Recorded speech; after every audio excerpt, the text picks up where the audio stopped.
Zhang Fengmian sighed and bent down in front of Wei Wuxian, using his sleeve to wipe away a bit of blood at the corner of Wei Wuxian's mouth.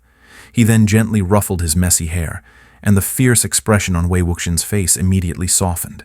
Zhang Fengmian said, "Ah, Ying, I know you don't like this marriage arrangement. Originally, it's a lifelong decision for you, and I can't force you. However, the old Mr. Lan, who performed the divination for you in Lan Wangji, is not someone with an unearned reputation. In the past, he also performed a divination for your father and mother, which led to a great match and made him a good friend of theirs." This story, Wei Wuxian had never heard before. He couldn't help but prop himself halfway up from the ground. "Father and mother, when did this happen?" Zhang Fengmian smiled. "When they were young, studying in Yunshan." Wei Wuxian responded with an "oh" as he sat back down on the ground, mulling over this fact for a while. After finally processing it, he said softly, "Father and mother are father and mother, but I am myself. Lan Wangji is so annoying. Uncle Jiang, do you still insist on me marrying him?" After a few words, Lan Wangji went from being a stranger to annoying. Clearly, Wei Wuxian had channeled his dissatisfaction with this marriage, which was decided rudely and without his consent, onto Lan Wangji. Additionally, having been given the cold shoulder by Lan Wangji for more than a month, Wei Wuxian had already unhesitatingly associated him with arrogance and pride. Moreover, everyone spoke of Lan Wangji's stunning appearance, and in Yunshan he was always surrounded by countless admirers. Now, in Wei Wuxian's mind, Lan Wangji had become almost synonymous with Jin Zixuan, that peacock, and was placed directly into the same category. Jiang Fengmian smiled and raised a finger. "There's one more thing. Something your mother told me. Do you remember the ceremony during your first birthday?" Wei Wuxian knew little about events before he was adopted by the Jiang family, as Jiang Fengmian rarely mentioned them. Firstly, because he himself didn't know much. Wei Wuxian had heard bits and pieces from him. Before his parents passed away, they occasionally corresponded with the Jiang family. Zhang Fengmian learned about his birth and name through those letters, but he had almost never talked about the other contents of those letters. Wei Wuxian was curious. He scooted over to Jiang Fengmian's side, sitting on the ground in an unseemly manner. He excitedly asked, "Uncle Jiang, what did I do?" Seeing his father's serious expression, Jiang Cheng couldn't help but lean in to listen as well. He took the opportunity to kick Wei Wuxian aside and sneered, "Seeing you teasing girls around in Yunshan all day, did you grab a girl's handkerchief when you were a child?" Wei Wuxian raised an eyebrow. "So what if it was a handkerchief? At least I'm more likely to get a wife than you. That's a fact." The two started bickering and were about to fight again. Jiang Fengmian quickly intervened, gently pinching Wei Wuxian's nose and affectionately saying, You grabbed everything you saw." Wei Wuxian was speechless with surprise. Zhang Cheng clicked his tongue and shook his head, remarking in a tone of both amazement and disdain, "So greedy even as a child.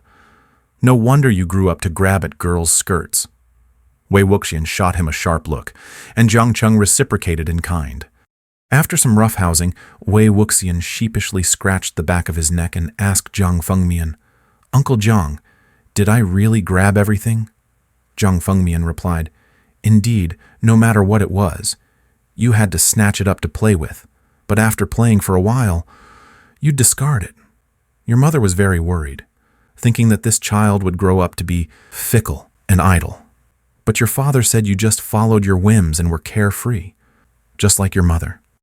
Your mother didn't believe it and turned the house upside down, trying everything for you, pots, pans, all sorts of odds and ends. In the end, she found a scroll of the Collection of Elegance and Righteousness from her time studying in Yunshan." Wei Wuxian muttered under his breath, "Keeping such a cursed thing around for so long time?" Zhang Fengmian gave him a look and continued, "But as soon as you saw it, you liked it very much. You grabbed it, and not only did you not discard it, but you also bit and chewed on it. Whoever tried to take it from you would find you using all your strength, refusing to let go." Wei Wuxian was once again speechless with amazement. Jiang Fengmian continued, "At that time, you had just grown your baby teeth and would try to bite and chew on it bit by bit. You couldn't actually eat it, so your drool would get all over the scroll. You even stopped sucking your favorite fingers and spent all day sucking on that scroll instead." Jiang Cheng showed a disgusted expression. "What happened to that scroll afterward?" Jiang Fengmian replied. With how hard he played with it, biting it, tearing and pulling. In the end, it was ruined definitely. After hearing this, Wei Wuxian seemed to come back to his senses from the shock. He slapped his thigh and angrily said, "Doesn't this just show that I dislike the collection of elegance and righteousness and the Gusulan clan?" Jiang Fengmian smiled and said, "Your father and mother thought that you would have an inseparable fate with the Lan family your whole life." Wei Wuxian responded, "Being mortal enemies, never interacting till death, is also a kind of inseparable fate, right? Do I really have to marry into their family?" Jiang Cheng for once agreed with him and said, "That is also one way to resolve it, turning their peaceful place into chaos, making even the gods and ghosts hate you. Every day kneeling in the Lan family ancestral hall, making their ancestors see you as an eyesore day after day.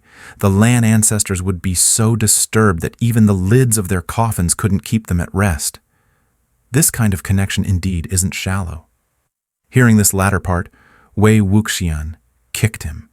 After kicking, he thought that this explanation was still better than the other one, and then said, "That works too.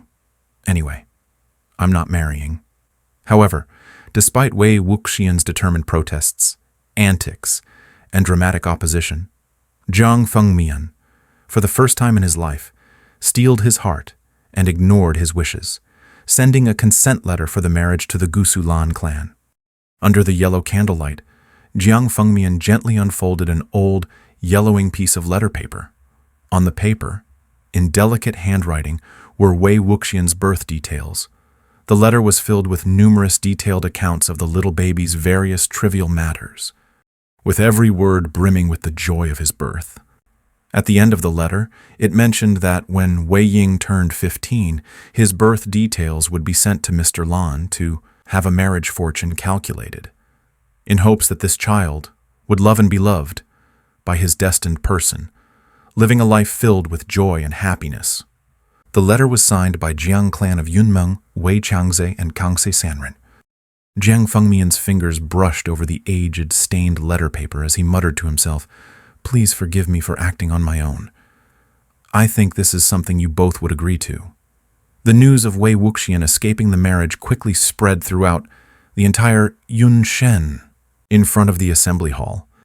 Lan Qiren and the Lan family elders, along with Jiang Fengmian, were urgently discussing countermeasures, their faces full of anger and disbelief. Stern orders were issued repeatedly, and from time to time, disciples in cloud-patterned white robes and lotus-patterned purple robes would fly into the air on their swords, darting quickly into the sky.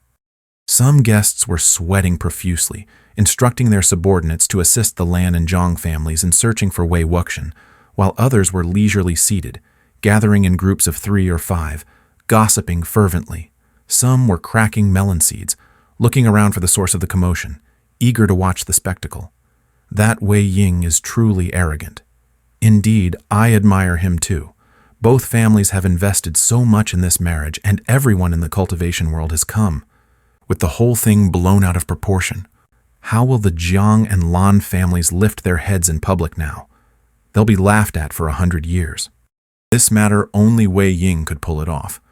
Rumor has it that he's a devil-may-care rascal who does whatever he pleases. Lan Qiren has always strongly opposed this marriage, and the elders of the Lan family have been arguing about it endlessly. How it was finally decided, no one knows. I've long heard that Wei Ying is a libertine, leaving a trail of debts with countless women, entangling with many and abandoning them at last. I don't know how the Lan family can swallow this indignation and be willing to take in such a person. I've also heard that Wei Ying is a notorious flirt, a natural-born rebel who causes constant trouble. People say he's been spoiled by Jiang Fengmian's excessive indulgence. If any family had such a little devil, they'd be pulling their hair out behind closed doors. Look at Lan Wangji. Although he's remarkably handsome and well-mannered, he's a steady and honest person, someone who follows the rules to the letter. How could someone like that possibly keep Wei Ying in check? Exactly. If he truly marries him, it would certainly turn everything upside down. I don't know what Lan Wangji was thinking, daring to bring such a person into the household. On the very first day, the spouse has already run away. How do you think this situation is going to end?